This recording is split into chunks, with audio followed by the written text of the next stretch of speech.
How to export and import in Postman collection.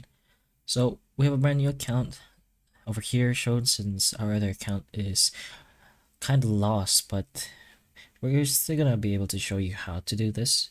So just go to whichever workspace. We already made one just now for this example. And then once you're here, if you want to go ahead and import, it's found here. Go ahead and press an import, of course.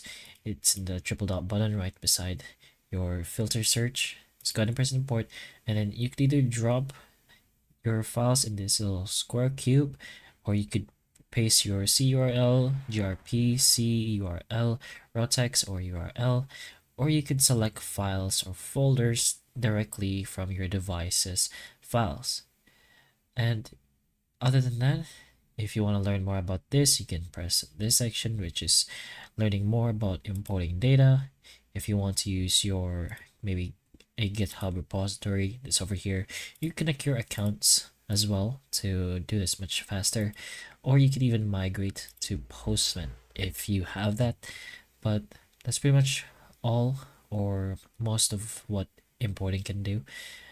And if you want to export, it's just here.